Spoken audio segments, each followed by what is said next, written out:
Welcome to Greek Verse a Day. Today we are translating Revelation 2:7. As always, you're working from your Reader's Edition and using the screen as a place for support. Let's start with a slow reading and then we'll do a fast reading after that. A little bit longer of a passage today. We have ha, ekon, us, akusato, ti, ta, pneuma, lege, tais, ekklesiais, to, nikonti, doso, auto, phagane, ek, tu, xulu, tes, zoes, ha, estin, in, to, paradiso, tu, theu. All right, a little bit faster this go around. Ha, ekon, us, akusato, ti, ta, pneuma, lege, tes, ekklesiais. To, nikonti, doso, auto, phagane, ek, tu, xulu, tes, zoes. Ha, estin, in, to, paradiso, tu, theu. All right, at this point, I encourage you to pause the video, spend a handful of minutes looking at your Greek Reader's Edition and translating what you can here. I'll start with the note because you don't get a note on this in your Greek Reader's Edition. This word right here, us, is the word for ear. It looks a whole lot. You might think it's a relative pronoun. It is not. Notice the smooth breathing mark rather than the rough breathing mark. And this is the word for ear. I tell you that because you don't get a note about it in your Reader's Edition, and it might be a particularly tricky spot. All right, now that you've had a go at it on your own, let's see what we can make of this sentence here. So the core of this sentence is going to be an imperative command. So our main verb is going to be akusato. Our subject is going to be ha, ekon, us. So this subject is doing this action, and the object is going to be all of this right here in this clause. And we're going to have sort of some sub-elements to this clause that is the object of the verb here that we'll get to. So if we're thinking about the core of our sentence, we have subject, verb, object. So our subject is going to be a participle, ekon. Notice that own ending that kind of looks like a genitive plural, but is actually the nominative masculine singular. We get that information also from the definite article that comes before the participle. This is a present active indicative present active participle from echo, which means have. So the one having. So in this case, we have an adjectival participle that is a substantive that this is made into an entity itself. The one having, and then the object of the participle. Remember, participles can take objects, being part verb. The one having an ear, just a single ear here. Normally in English, I think we put that into the plural, ears, because it just sounds better to us in English for whatever reason.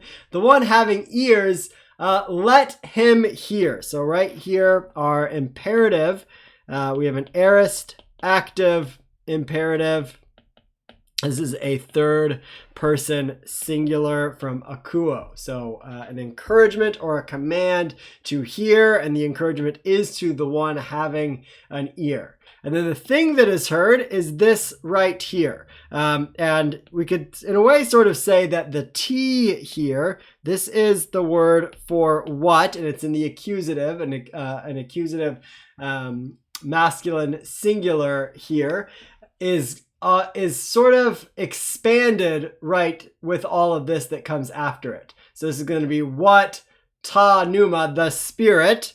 The Spirit is going to be the subject in our subclause here. What the Spirit says, which is our verb, lege, present active indicative, third person singular. And what it says to the churches. Notice the dative is going to be our indirect object, to the churches. So to put this whole first clause back together, the one who has an ear, let him or her hear what the Spirit says to the churches. And so what's going on here, this is sort of an encouragement for the hearer of Revelation to hear what the Spirit is saying through Jesus to John. So we've sort of moved, this is a sort of transitional verse between what was being said to the angel over the church of Ephesus to the address to the next angel, which is going to come up in the next verse.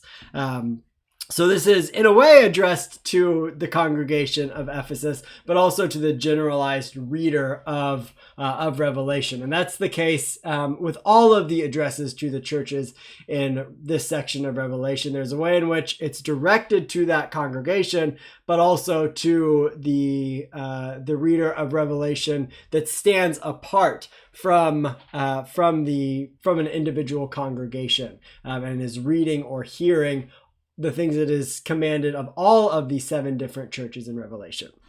So continuing on here, we have our next sentence, our indicative verb here is going to be doso. So this is a me verb, which we covered at the very end of Greek 1. It's from didomi.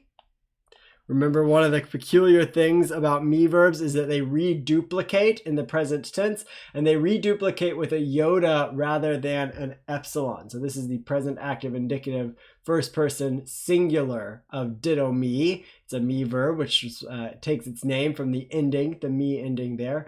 But in this case, the sigma is our hint to the future. So I will give, a first person singular omega here. So I will give, and this is the Spirit saying, so it's sort of an explanation, or the content of what the Spirit says to the churches is this: I will give to the one who is victorious. So here we have, let's write this information down, a present active participle, a dative masculine singular from nikao, which is to have victory. So as a participle here, it's functioning as a substantive, once again, just like this one over here, but in the dative case. So it's the indirect object of what is of the verb here, doso. So something is going to be given as the direct object to the one who is victorious. So as the indirect object, to nikonti, is sort of indirectly receiving this action. And what is given is going to be this right here, all of this at the end. This auto refers back to the to nikonti. So it's sort of repetitive, and actually in some manuscripts of Revelation, it is removed as a sort of redundancy. I will give to the one who is victorious, to him. So we sort of don't need those two indirect objects, which are ultimately the same thing.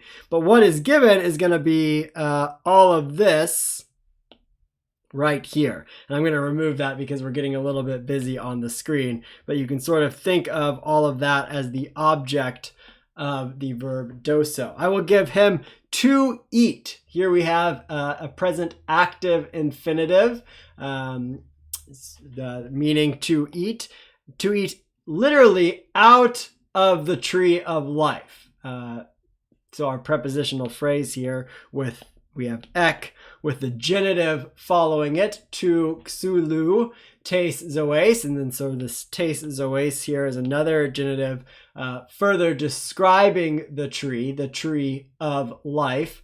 And then a relative pronoun right here that is going to be a nominative neuter singular relative pronoun, and it has an antecedent, something that it's recalling, that it matches. It's going to match it in gender and in number, and so its antecedent is going to be xulu. Remember, a relative pronoun is always going to match its antecedent in gender and in number, but not necessarily in case. That case is determined by how the word is functioning in the sentence. So over here, we have to Zulu, xulu, in the genitive case because it's following the preposition ek that takes the genitive.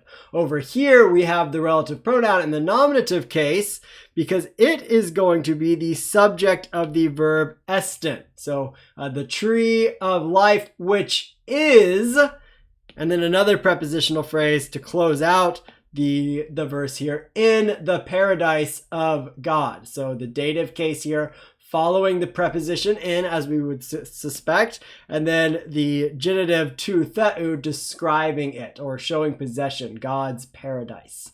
So to put the entire passage together, the one having an ear, let him hear what the Spirit says to the churches. I will give to the one who is victorious, to that one I will give to eat from the tree of life, which is in the paradise of God.